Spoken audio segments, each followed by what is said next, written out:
മുടന്തനായ സ്വഹാബിയ. ബദർ യുദ്ധം നടന്നപ്പോഴാ പറഞ്ഞത്, നബിയെ എനിക്ക് ബദറിലേക്ക് വരണം. മക്കൾ പറഞ്ഞു, വാപ്പാ കാലിന് മുടന്താണ്, നിങ്ങൾ കാലിന് മുടന്തുള്ള ആളല്ലേ, നിങ്ങൾക്ക് യുദ്ധം നിർബന്ധമില്ല, വാപ്പ വരരുത്. വാപ്പ വരക്കിരുന്നോ, ഞങ്ങൾ പോകാം. ഖാലിദ് എന്ന മകൻ, അബ്ദുല്ലാഹി എന്ന മകൻ, ഇവരൊക്കെ പറഞ്ഞു, വാപ്പ നിങ്ങൾ വരണ്ട, നിങ്ങൾ പൊയ്ക്കോളി, നിങ്ങൾ പുരക്കിരുന്നു, നിങ്ങൾക്ക് യുദ്ധം നിർബന്ധമല്ലല്ലോ. മക്കളെ വാപ്പാക്ക് വരണല്ലോ. വാപ്പാരൊക്കെ പറയും, ഇങ്ങനെ ഖുർആൻ ക്ലാസ്സിന് പോകണമെന്നോ വേദന കേൾക്കണമെന്നോ. മക്കൾ, വാപ്പ നിങ്ങൾക്ക് വയ്യാത്തല്ല, വാപ്പ നിങ്ങൾ പുരക്കിരുന്നോ, വാപ്പ എന്നാ എനിക്ക് പോയേ പറ്റൂ, അങ്ങനെ ഉണ്ടാവില്ലേ? സുബ്ഹാനല്ലാഹ്. ബദർ യുദ്ധം കഴിയുകയും ബദരീങ്ങളുടെ മഹത്വം അല്ലാഹുവിന്റെ റസൂൽ പറയുകയും ചെയ്തപ്പോ അംർ ഇബ്നുൽ ജമൂഹ് റളിയല്ലാഹു അൻഹു കരഞ്ഞുകൊണ്ടിരുന്നു. ഉഹദ് യുദ്ധം വരുന്നുണ്ട് എന്ന് കേട്ടപ്പോ പറഞ്ഞു, നബിയേ, ഉഹദ് എന്ന യുദ്ധം, ഇനിയൊരു യുദ്ധം നടക്കാനുണ്ടെങ്കിൽ എന്റെ കാലിന് മുടന്തിന്റെ പേരിൽ എന്നെ തടഞ്ഞു വെക്കാൻ മക്കൾ അനുവദിക്കരുത് നബിയേ. എന്റെ മക്കളോടങ്ങ് പറയണം, വാപ്പാക്ക് പോണമെങ്കിൽ വാപ്പ പൊയ്ക്കോട്ടെ, എന്നെ പോകാനൊന്ന് സമ്മതിക്കണം നബിയേ. മക്കളോട് പറഞ്ഞാ മതി നബിയേ. യാ അല്ലാ, ഗൾഫ് പോകാൻ അയക്കണം എന്നല്ലേ ഈ പറഞ്ഞതിനർത്ഥം? യുദ്ധത്തിന് പോകാൻ എന്നെ അനുവദിക്കണം. എന്താണ് ആ ഈമാനൊക്കെ? പടച്ചറബ്ബേ, നമ്മളൊക്കെ പറയും സ്വഹാബത്തിന്റെ കാലത്തൊക്കെ നമ്മളൊക്കെ ജീവിച്ചിരുന്ന വലിയ ഉഷാറായി പോയേനെ. ഇതൊക്കെ ആലോചിക്കണം. യുദ്ധത്തിന് പോകാൻ വേണ്ടി പറയുമ്പോൾ നമുക്കൊക്കെ പോകാൻ കഴിയോ? നമ്മളൊക്കെ ആ കാലത്തായിരുന്നെങ്കിൽ നമുക്ക് പറ്റുമായിരുന്നോ? സ്വഹാബത്ത് ചെയ്ത ത്യാഗം നമ്മളെ കൊണ്ട് പറ്റുമോ? ഉഹദ് യുദ്ധം നടക്കുമ്പോൾ മഹാനായ അംർ ഇബ്നു ജമൂഹ് റളിയല്ലാഹു അൻഹു യുദ്ധത്തിന് പോയി ഷഹീദായി മുടന്തം കാലുകൊണ്ട് നബിയോട് പറയുമായിരുന്നു, നബിയേ, വല്ലാഹി എനിക്ക് കൊതി തോന്നുന്നു നബിയേ, അൻ അദ്ഖുലൽ ജന്ന, എനിക്ക് സ്വർഗ്ഗത്തിൽ കടക്കണം, ബിഅർജതി ഹാദി, എന്റെ കാലിലെ ഈ മുടന്ത കൊണ്ട് സ്വർഗ്ഗത്തിൽ കടക്കണം നബിയേ. നബി തങ്ങൾ പറഞ്ഞിട്ടുണ്ട്, ഷഹീദായതിന്റെ ശേഷം അംർ ഇബ്നുൽ ജമൂഹ് എന്നവർ മുടന്തം കാലുകൊണ്ട് സ്വർഗ്ഗത്തിൽ കയറി പോകുന്നത് ഞാൻ കണ്ടു എന്ന് റസൂലുള്ളാഹി സ്വല്ലല്ലാഹു അലൈഹി വസല്ലം. യുദ്ധത്തിൽ പോയി ഷഹീദായി. ഉഹദിലെ ഷഹീദാണ് അംർ ഇബ്നുൽ ജമൂഹ് റളിയല്ലാഹു തആല അൻഹു. ഉഹദ് യുദ്ധത്തിന്റെ പ്രത്യേകത, ഒരു ഖബറിൽ ഒന്നിലേറെ സ്വഹാബിമാരെ മറവ് ചെയ്തിട്ടുണ്ട്. ഉഹദിന്റെ താഴ്വര കണ്ടിട്ടില്ലേ, ജബൽ ഉഹദ്. അതിന്റെ താഴ്വരയിൽ ഹംസ റളിയല്ലാഹു അൻഹു കിടക്കുന്ന ഒരു വലിയൊരു ഹായിത്തുണ്ട്. ഇപ്പോൾ ഒരു കെട്ടിന്റെ ഒരു ബൗണ്ടറി, അതിൽ ഹംസ റളിയല്ലാഹു അൻഹു മറ്റ് പ്രമുഖരായ സ്വഹാബിമാരുണ്ട് അവിടെ. നമ്മൾ പറയാം, അവിടുത്തെ ഖബർ ഇപ്പൊ എന്തേ പൊന്തിക്കാഞ്ഞത്? സ്വഹാബത്തിന്റെ ഖബർ, അതല്ലെങ്കിൽ ജന്നത്തുൽ ബഖീഇലേത് ജന്നത്തുൽ മുഅല്ല, അവിടെ കിടക്കുന്നത് മുഴുവൻ വിഐപികളല്ലേ. എല്ലാരും വിഐപികളല്ല. ആരുടെ പൊന്തിക്കുക? സ്വഹാബത്തിന്റെ കാലത്ത് എല്ലാരും. നമ്മുടെ ഉലമാ അള്ളാഹുവിന്റെ മഹത്തുക്കളായ ആളുകളെ അറിയപ്പെടണം. അത് സാധാരണക്കാരെ പോലെ ആയിപ്പോകരുത്. അതിനെ അടയാളപ്പെടുത്താൻ അത് ഉയർത്തിവെക്കാൻ പറഞ്ഞത്. അത് വേണ്ടെന്ന് പറഞ്ഞ ഹദീസുകൾ മുഴുവനും പഠിച്ച ഉലമാ അള്ളാഹുവിന്റെ മഹത്തുക്കളായ ആളുകളെ അറിയപ്പെടണം. അവരുടെ സിയാറത്ത് കൊണ്ട് മൻഫഅത്ത് വേണം. സ്വഹാബത്തിനോട് എന്തുകൊണ്ട് ചെയ്തിട്ട്? എല്ലാവരും വിഐപികളല്ലേ. ആരുടെ ബുക്ക് എല്ലാവരും. അതുകൊണ്ട് ജന്നത്തുൽ ബഖീഉം ജന്നത്തുൽ മുഅല്ല ഒക്കെ അങ്ങനെ കിടക്കുന്നത്. അവരിൽ വിവിഐപി അഷ്റഫുൽ ഖൽഖ് റസൂലുള്ളാഹി സ്വല്ലല്ലാഹു അലൈഹി വസല്ലം അവിടുത്തെ സ്വഹാബയിൽ. ഒരു ഖബറിൽ രണ്ട് സ്വഹാബിമാരെ കടത്തിയിട്ടുണ്ട്. ജാബിർ ഇബ്നു അബ്ദുല്ലാഹി റളിയല്ലാഹു അൻഹു പറയാണ്, എന്റെ വാപ്പ അബ്ദുല്ലാഹി ഇബ്നു അംർ ഇബ്നുൽ ആസ് റളിയല്ലാഹു അൻഹു ഷഹീദായത് ഉഹദിലാണ്. എന്റെ വാപ്പയെയും അംർ ഇബ്നുൽ ജമൂഹ് എന്നവരെയും ഒരു ഖബറിലാ മറവ് ചെയ്തത്. അന്ന് ജാബിർ തങ്ങൾക്ക് വയസ്സ് 18 17 വയസ്സാണ്.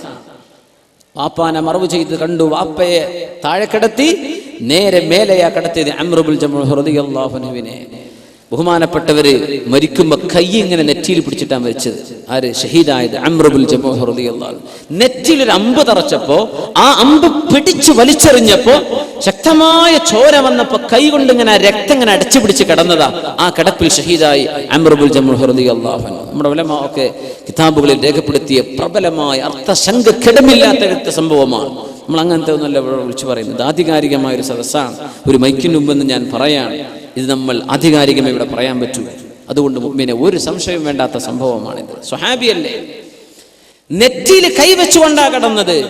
പക്ഷേ യുദ്ധമൊക്കെ കഴിഞ്ഞ് നോക്കുമ്പോൾ മറവ് ചെയ്യാൻ കൊണ്ടുവരുമ്പോ കൈ നിർത്തിയിട്ട് നിവരുന്നില്ല. മരിച്ചു കിടക്കുന്ന മയ്യത്തിന്റെ മിഫ്സലുകൾ നേരെയാക്കി കൊടുക്കണ്ടേ, കണ്ണ് ചിമ്മി കൊടുക്കണം. അങ്ങനെ അങ്ങ് മരിച്ച് ശരീരം ഫ്രീസായി പോയാൽ പിന്നെ നിർത്തിയ നീരൂല. അംർ ഇബ്നു ജമൂഹയുടെ കൈ അങ്ങനെ കഫൻ ചെയ്ത് മറവ് ചെയ്ത സ്വഹാബിയാണ്, മറവ് ചെയ്യപ്പെട്ട സ്വഹാബി അംർ ഇബ്നു ജമൂഹ് റളിയല്ലാഹു. അപ്പൊ മേലെ അവരെ കടത്തിയത് കൈ ഇങ്ങനെ കടന്നത് നെറ്റിയിൽ, മറ്റേത് ശരിയാ ഒരു കൈ ഇങ്ങനെയായിരുന്നു. ഇതേ ജാബിർ റളിയല്ലാഹു അൻഹു 58 വയസ്സുള്ളപ്പോൾ 40 വർഷങ്ങൾക്ക് ശേഷമുള്ള സംഭവം. ജാബിർ ഇബ്നു അബ്ദുല്ലാഹി റളിയല്ലാഹു അൻഹു റിവായത്ത് ചെയ്യുന്ന സ്വഹീഹായ ഹദീസ്. ഉഹദ് മലയിൽ ശക്തമായ മഴ പെയ്തപ്പോ, മഴവെള്ളപ്പാച്ചിൽ വന്നപ്പോ മലയിൽ നിന്ന് വെള്ളം കുത്തിയൊലിച്ചു. ഉഹദ് മലയിൽ നിന്ന് ആ വെള്ളം ഒഴുകി വന്നത് മഹാന്മാരായ സ്വഹാബിമാർ ഉഹദിലെ ശുഹദാക്കൾ കിടന്ന ഖബറിന്റെ മുകളിലൂടെയാണ്. വെള്ളം കൊണ്ട് ഒലിച്ചപ്പോ ഒരുപാട് ഖബറിന്റെ മേലത്തെ മണ്ണങ്ങ് നീങ്ങിപ്പോയി. ഒരുപാട് ഖബർ പുറത്തായി. നോക്കും അവരൊക്കെ അതേപോലെ കിടക്കുന്നുണ്ടെന്ന്. അതാ ഏറ്റവും വലിയ അത്ഭുതം. എല്ലാവരെയും എടുത്തു. സുബ്ഹാനല്ലാഹ്, എല്ലാവരും എടുത്തു, കൊണ്ടുവന്നു. രണ്ടാമത് കഫൻ ചെയ്യാൻ കൊണ്ടുവരിക.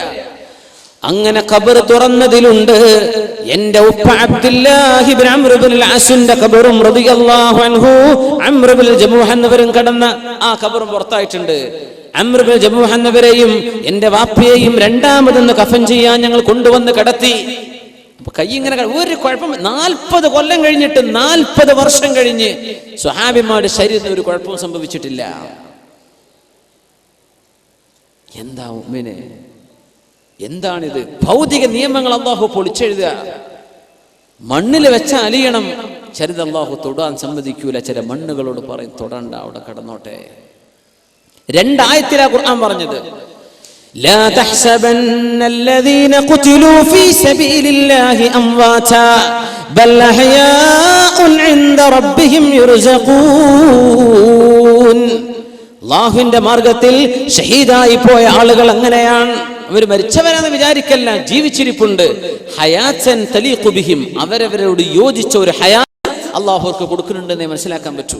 അവർ ചോറയ്ക്കുന്നുണ്ട്, വെള്ളം കുടിക്കുന്നുണ്ടെന്നല്ല പറഞ്ഞതിന്റെ അർത്ഥം. അവർക്ക് ജീവനുണ്ട്. സ്വഹാബിമാൽ കാണിച്ചു അല്ലാഹു തആല. റൂഹിന്റെ ഇടപെടൽ നോക്കണം. അംർ ഇബ്നുൽ ജമൂഹ് തങ്ങളെ രണ്ടാമത് മറവ് ചെയ്യാൻ കൊണ്ടുവന്നപ്പോഴും കൈ നെറ്റിയിലാണ്. ആ കൈയൊന്ന് നിവർത്താൻ ഞാനൊന്ന് ശ്രമിച്ചു നോക്കി. 40 കൊല്ലങ്ങൾക്ക് മുമ്പ് നിവരാത്ത കൈ ഞാനൊന്ന് പിടിച്ചു വലിച്ചു നോക്കിയപ്പോൾ കൈ ഇങ്ങോട്ട് വന്നു.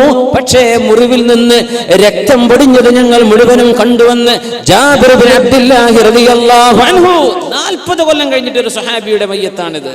അവിടെ തന്നെ വെച്ചു കൈ, ചോര വന്നു നെറ്റിയെന്ന്. ഇതൊന്നും ഭൗതിക സയൻസിന് വ്യാഖ്യാനിക്കാൻ പറ്റൂല. ആലമിൽ ബർസഖിൽ അത്ഭുതങ്ങളാ. ചിലതൊക്കെ അല്ലാഹു കാണിച്ചു തരും. ലോകത്ത് നൽകുന്ന മുഴുവൻ നമുക്ക് കാണിച്ചു തരാൻ പറ്റുമോ? മുഅ്മിനീങ്ങൾക്ക് സാമ്പിൾ മതി. യുക്തിവാദിക്ക് 1000 പറഞ്ഞു കൊടുത്താലും തിരിയൂല. അള്ളാഹു നമുക്കൊക്കെ ഹിദായത്ത് നിലർത്തി തരുമാറാകട്ടെ. അങ്ങനെ മറവ് ചെയ്തു രണ്ടാമത് ജാബിർ റളിയല്ലാഹു അൻഹുവിന്റെ വാപ്പയെ അംർ ഇബ്നുൽ ജമൂഹ് തങ്ങൾ. 40 കൊല്ലങ്ങൾക്ക് ശേഷം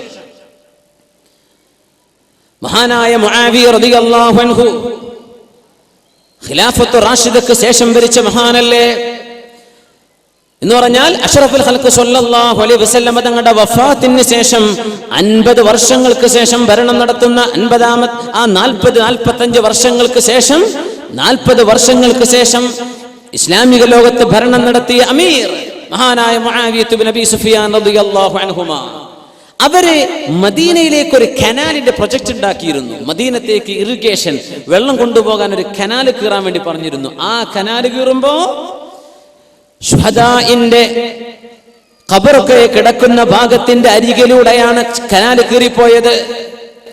കീറി നോക്കുമ്പോ കനാലിൽ ചോര കാണുന്നു. സ്വഹാബത്ത് പണിക്ക്, താബിഈങ്ങൾ ജീവിച്ചിരിക്കുന്ന കാല, സ്വഹാബികളുള്ള കാലമാണ്. പണിയൊക്കെ നിർത്തിവെച്ചു. ഖബർ മണ്ണെന്ന് ചോര. നമുക്കൊക്കെ എത്ര അനുഭവങ്ങൾ ഉണ്ടാവും നമ്മുടെ നാടുകളിൽ. സുബ്ഹാനല്ലാഹ്, ഇതൊക്കെ നമ്മളെ നാട്ടിലില്ലേ? നമ്മുടെ മഹാന്മാരായ ഔലിയാക്കന്മാരും സ്വാലിഹീങ്ങളും മഖാമുകളൊക്കെ നാട്ടിൽ ഉണ്ടായതൊക്കെ അങ്ങനെയല്ലേ? അറിയപ്പെടാതിരുന്ന ആളുകൾ മണ്ണ് കുഴിക്കുമ്പോഴാണ് കാണുക. അള്ളാഹു അറിയിച്ചു കൊടുക്കാൻ അടയാളങ്ങൾ വെച്ചു കൊടുക്കല്ലേ? നിങ്ങൾക്ക് എത്ര അനുഭവങ്ങൾ ഉണ്ടാകും? ആ മണ്ണിൽ നിന്ന് ചാലുന്ന ചോര വന്നപ്പോൾ നിർത്തിവെച്ചു. മഹാനായ സുഫിയാനി സൗരി റളിയല്ലാഹു അൻഹു ഹദീസ് പണ്ഡിതനാണ്. ബഹുമാനപ്പെട്ടവർ ജീവിച്ചിരിക്കുന്ന കാലമാണ്. ഇവരെ കൊണ്ടുവന്നു നോക്കാൻ വേണ്ടി പറഞ്ഞു. അവരിറങ്ങിയിട്ട് മണ്ണ് നീക്കി നോക്കുമ്പോ ഫഇദാ ഹുവ ഖദമു ഹംസ റളിയല്ലാഹു തആല അൻ. ഹംസ റളിയല്ലാഹു അൻഹുവിന്റെ കാലിൽ ഈ മണ്ണ് വെട്ടിയപ്പോൾ ഒരാളിന്റെ മൺവെട്ടി തട്ടിയിട്ട് ചോര വന്നതാ. അല്ലാഹു കാണിച്ചു കൊടുക്കായിരുന്നില്ലേ? ഇത് 50 കൊല്ലങ്ങൾക്ക് ശേഷം